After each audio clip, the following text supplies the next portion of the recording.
welcome to this ET Now special. We're calling it Trouble in the Skies because that's literally what it seems like in the air.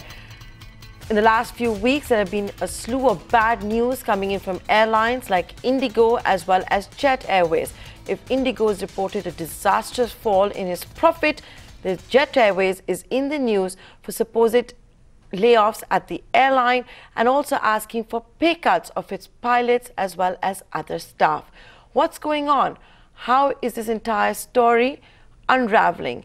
Let's take this conversation forward with Kapil Kaul, the CEO and Director at Kappa South Asia. I'm also being joined by Jitendra Bhargav, the former Executive Director at Air India. Dheeraj Mathur, Partner and Leader at Aerospace and Defence of PwC, is joining us, as is Kinjal Shah, the Vice President of Corporate Sector Ratings at ICRA. Thank you so much to all of my panelists for joining me for this special show. Trouble in the Skies is what we are calling it. Kapil, good evening. It's Nayantara. I'll come to you first. I'll begin with Jet Airways. You know, that has really been the trigger for us doing this special show, Trouble in the Skies. We've all been reading over the last 48 hours how all is not well at Jet Airways.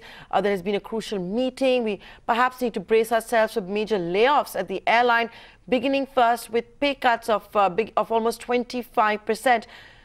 Kapil, you know, this is an airline which has tied up with one of the world's richest airlines, Etihad. It's also entered into a metal neutrality pact, which means it can use literally the metal of other companies, the aircraft of other companies, be it Virgin, be it KLM, be it Delta. What's going on? Why should then Jet be in so much trouble?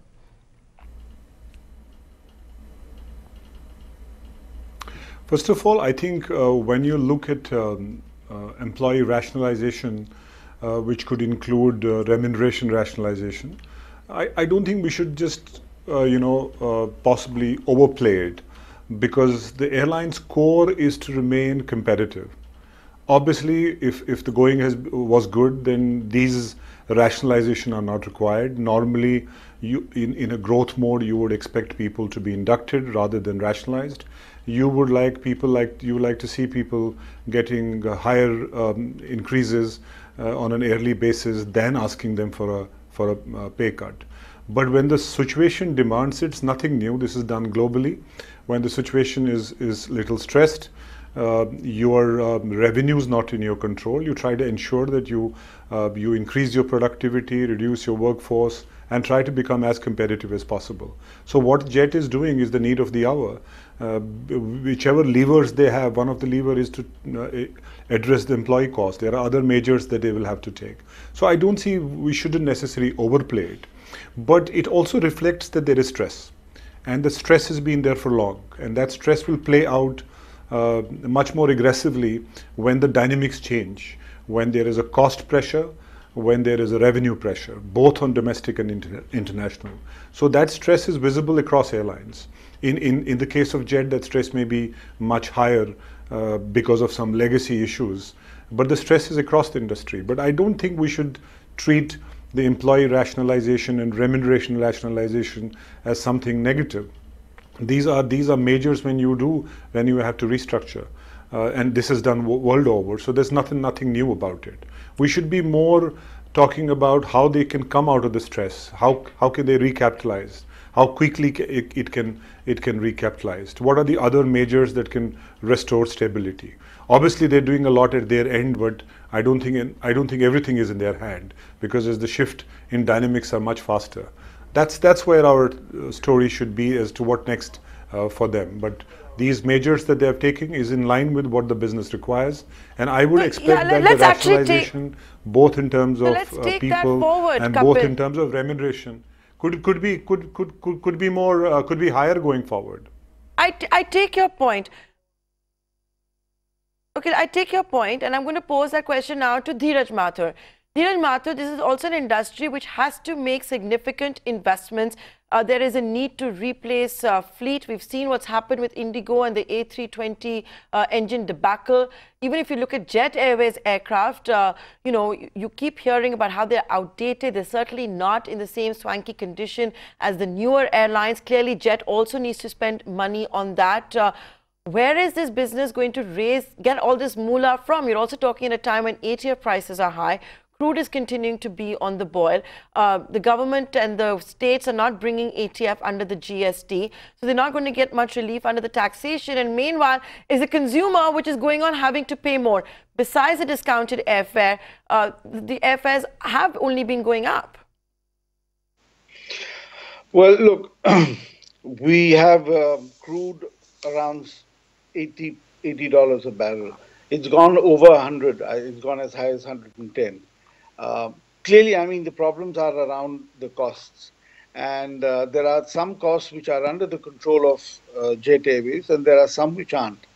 I'll come to the issue of, where they're going to get the money for the investments that are required in a moment. But we need to understand one thing, that as far as the cost structure is concerned, fuel accounts for about 40 to 50% of the cost of almost all airlines. So when your fuel prices go up from around $30 a barrel to almost over $80 a barrel, obviously everybody's feeling the pinch, including Jet, and that's a cost that's not under their control. So the pay cut that they're talking about, I think that's not. I mean, that is one. I read it's about a 500 crore rupee saving on their salary bill of 3,000. So that's a significant cost saving, and therefore, what they're doing is sensible. You control the costs that are under your control. You bring those down. Those that aren't, there's nothing much you can do about them. So therefore, this is a positive to my mind. Of course, it's painful for the employees, but there could be some element of rationalization in this as well. Now, coming back to the larger issue, Jet already has orders of, I think, over 275 or so of Boeing Maxes, which are fuel efficient. So they will help offset some of the issues around fuel costs. They have that in the pipeline. And the fact is that they made 2 years of profit, and last year they didn't make a profit; they made a loss.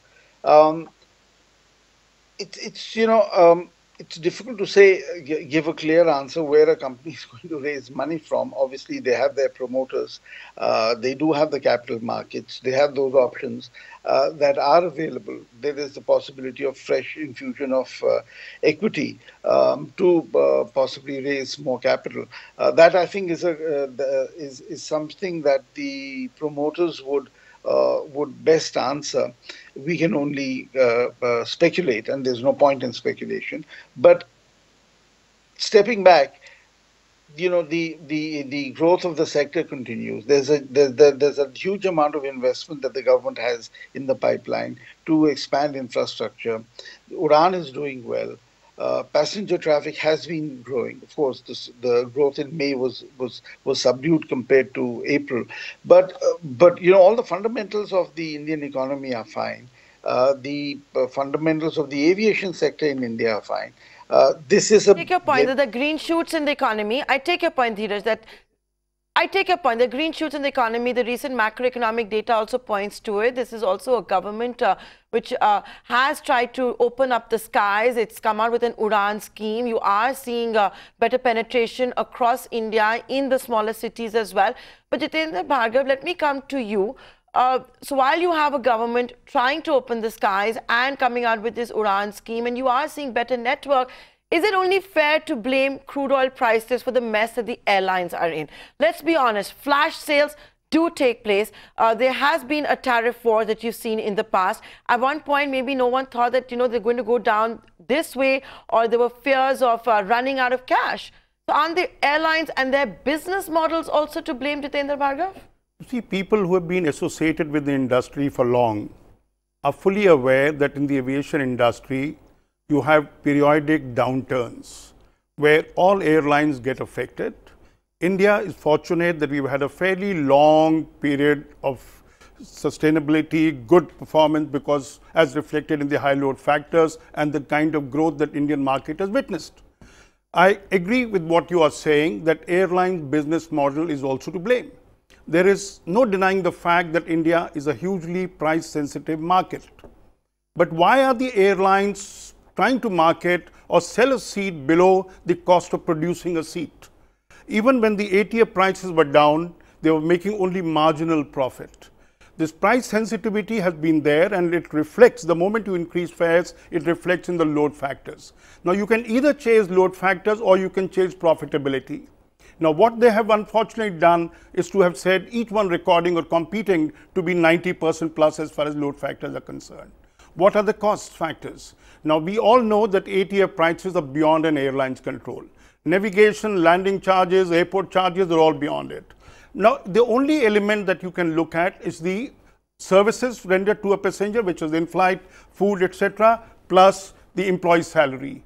Now, I must applaud Jet Airways that they have read the writing on the wall and taken action prior to getting a difficult problem kind of a thing. It's better to read the writing on the wall and take action. So, when they have suggested to employees or are going to be introducing pay cuts in salary, it's a very healthy measure, and we shouldn't be looking at anything bad. This is a standard practice adopted world over. Because when an airline makes profit, what happens? Employees also get bonuses. So, therefore, when we look at it, Indian market, airlines perhaps will have to look at it. The other important point is that last 6, 7, 8 years, we haven't had a reasonably large size airline entering. I do hope that I do hope, Mr. Bhargav, that when the going was good, that Jet Airways did share the bonanza with their employees, whether it was by bonuses or salary hikes. We don't have data to that effect. I admit that. I'll need to go through the previous annual reports. Just one point. I would also like to blame the media to a certain extent, that every time there's a very modest fare increase, media comes hammer and tong on the airlines that fares are being increased. Don't they have a right to be economically viable? Should they not be recovering the cost of producing a seat? Now, this is where we got to understand that there are economics involved, and India, the fares, the yield as we measure it on earnings per kilometer of passenger flown is the lowest in the world. So, why should we be cribbing if there is a fare increased and airlines are trying to be economically viable?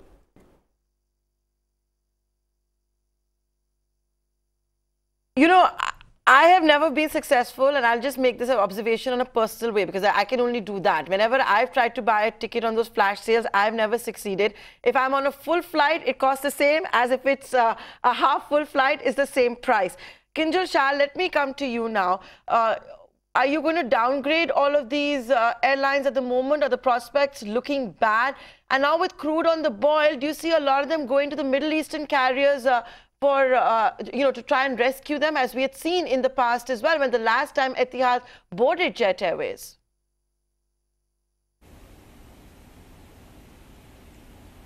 Yeah, definitely. See, the crude oil price increase has been a concern. There have been a lot of headwinds over the last 2 years. FY16, we'd seen that airlines benefited a lot because of the decline in fuel prices. But even in the current year, if you see, the ATF prices have risen by around 33% in the first 5 months on a YOY basis. So that doesn't really hold good for the airlines. Definitely airlines are trying to recoup it through cost rationalization initiatives, but say cost rationalization like employee salary cuts, etc., how much would they actually benefit? Because if you see the employee cost, that is around 11 to 13% of the total revenues of the aggregate industry as such. So whether that would really help them benefit, I think the entire benefit would come only when they have the pricing power to improve the yields. In the past, when we've seen the increase in crude oil prices, the rise in yields has been very marginal. So unless there is a structural change in the RASK levels improvement, when the cost is improving so much, costs are increasing so much, unless the spread improves, the RASK CASK spread, that would really hit the airlines, and that's what even we expect, that the losses, the net loss for the industry as such, will be increasing in FY19. Okay, so you're expecting this pain to continue, the turbulence to stay, and the airlines to remain in a tailspin for now. Kapil Kaul, let me come to you. What about, let's say, other airlines? You know, clearly all is not well at Indigo. You've also seen a major rejig at the top management. Now you're getting this flow of jet flow, which you think that we should not be reading too much into it. Air India, the government tried to sell for whatever reasons. They couldn't find a single buyer. Would you say that SpiceJet, Go Air, Vistara, they're also in the same bit of bother?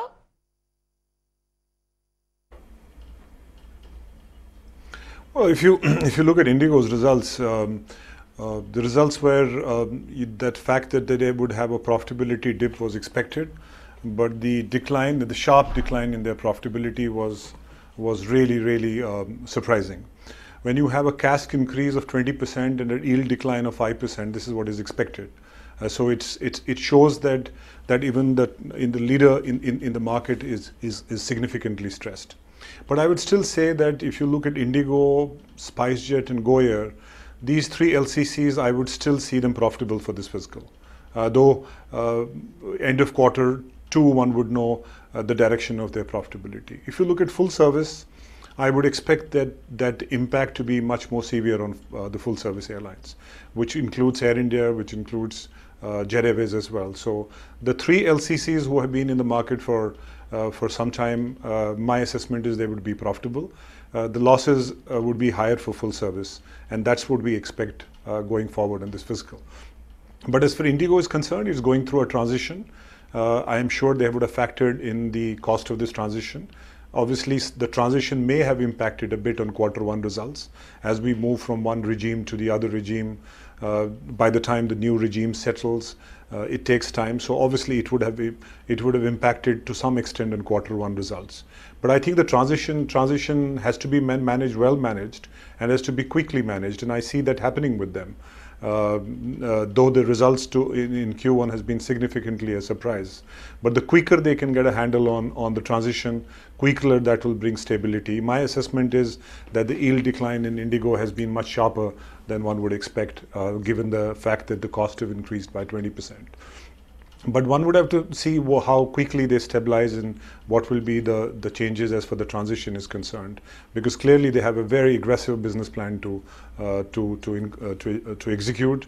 They're getting so many planes. They have some delivery issues as well. So the transition has to be well managed, and I think they are focusing on the transition. But overall, there is a stress across industry when costs go up and the yield is significantly a decline. You would expect that your profitability will be hit. And I have always believed that the cost of running an airline in India is never adequately compensated by fare inputs. There are pockets in a year, in Q1 and possibly closer to the December, month of December. Largely, the cost inputs are not adequately compensated by fare inputs. It's a price-sensitive market. We add more capacity than it's required.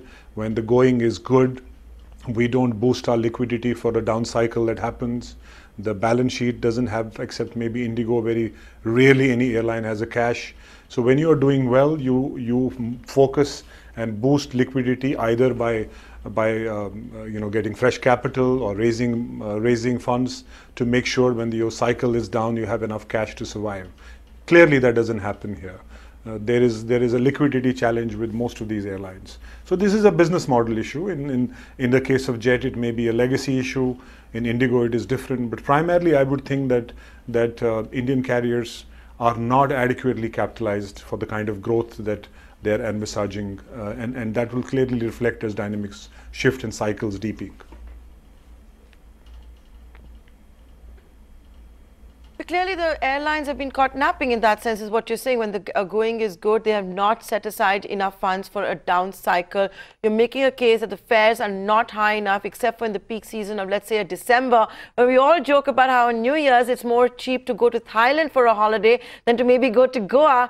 Dhiran Mathur, let me come to you. Would you agree with Kapil Kaul on what he has said, and the solution may be to capitalize, for these airlines to go and try to capitalize themselves? Because I'm going to make a point, and it may not be a very popular point. When Kingfisher Airlines went down, Vijay Mallya had said the 5/25 rule was unfair, that he was discriminated against, that there was no FDI, which he kept asking for the government. And today, Naresh Goyal can't say that, Rahul Bhatia cannot say that, Ajay Singh cannot say that, the Wadias of Go Air cannot say that. They have literally opened up the skies. That, sorry. One, by the way, I am in Goa, so it's interesting that you mentioned Goa. But No, the 5 by 25, that rule had to go. That was patently unfair. I mean, it just didn't make sense. And ultimately, all domestic markets are very competitive, whether it's India or any other country. The airlines really make money on the international routes. So if you constrain our own airlines to fly domestically only, and then you impose the social obligation of the route dispersal and so on, regional connectivity obligations on them, where are they going to build up that war chest that is going to help them during the lean period as now? Now, I mean, yes, prices did fall significantly to under 40 2 years back, and airlines did make money. But bear in mind that there was a sort of a golden period of about 2 years, and otherwise they've been struggling with very thin profit margins. So, to expect them to build up a war chest just of domestic operations is, I think, probably not entirely reasonable. You expect them to obviously provision for to put cash on their balance sheets, but there is a limit if they're only limited to domestic operations. That's why the removal of that rule was welcome, and I don't. I mean, I've read some criticism, or there's been some sort of controversy. We had actually seen. And that's exactly what the point I was trying to make. It's not going to make me very popular, but that's exactly what Vijay Mallya had said when Kingfisher Airlines crash landed, that the laws were against him and the government refused to open up, and now FDI is indeed permitted and these airlines are allowed to travel overseas with much more relaxed norms. Jitendra Bhargav, I'm going to come to you. This is also not going to make me very popular. Do you see scary comparisons between the aviation sector and the telecom sector? Both highly regulated, both highly taxed, both not, and also with the indulgent parties indulging themselves, engaging in a tariff war, and clearly never preparing for a downturn. And look what happened with the telecom sector. Do you see scary parallels? No, this is what I said earlier. India is a price-sensitive market. You can't deny it. But should airlines be pandering to them? The answer is no. Airlines got to be first protecting their profitability and economic viability. Why should they be chasing load factors? Mr. Bhargav, my point is that when each of these companies, entered the aviation business, they knew what they were getting into. They knew exactly how heavily regulated it is. They knew how much ATF is taxed at, and obviously, anyone getting into the airline business has to hedge for higher crude oil prices too. Nayantara, I'm not blaming any of those factors, nor am I a strong advocate of airlines saying the government must make things easier for them. I'm saying each airline ought to be looking at their own economics. And you cannot say, okay, I'm being driven by the market, you got to be driven by your economics. And now that is what is it. Now, once you'll have it, that, okay, you'll suffer for the short term, but in the long term, you'll be economically viable and not face these kind of crises. You can go through the last 25 years international aviation history, you will find periodic downturns where airlines' economics have been badly affected, whether it's through international events which affect tourism and travel, or it's basically fuel price increases, but it has happened. Now, there is no reason why Indian carriers should not be showing maturity and charge at least the fare that is spent on producing a seat. Now, Kapil was very rightly said, there are periods in our country where the fares are high, but bulk of the time, almost 6-7 months in a year, you find fares Bombay to Delhi 3,000 rupees. Now, that's a 1,000 kilometer plus distance. 3 kilometers, 3 rupees a kilometer. Now, how can you be economically viable? You're a travel agent, I've never paid so little. Plus, no, come, I'll help you buy it. It is available, and I've seen people, and I've traveled myself on these kind of fares. No, you think you got to look at it, and plus the couple made a point in passing about the legacy carrier, full service carriers and the low cost carriers. Look at Indigo's fares, for example. They almost match the fare of Vistara, Air India and Jet Airways, for example. Now, with their lower cost kind of a thing, how will full service carriers be able to make good the cost that they're incurring on providing food services, in-flight entertainment on board their flights? So there is something fundamentally wrong with the industry as well, and plus the airline promoters. Perhaps this kind of a current crisis will make them rethink and said what should be the right business model for a typical Indian market which is price sensitive. But I have to observe that, I think 10 years ago, I was much younger maybe, but we were having the exact same debate in 2008 that the aviation sector is going through a rough pocket. At that time, you did see a few years down the line, FDI being opened up, the 5/25 going away. Let's see if anything actually changes in 2018 and how it is that all of these airlines recover and get out of the mess that they themselves have gotten into. They knew exactly what they were with the taxation and the dependence on crude oil prices.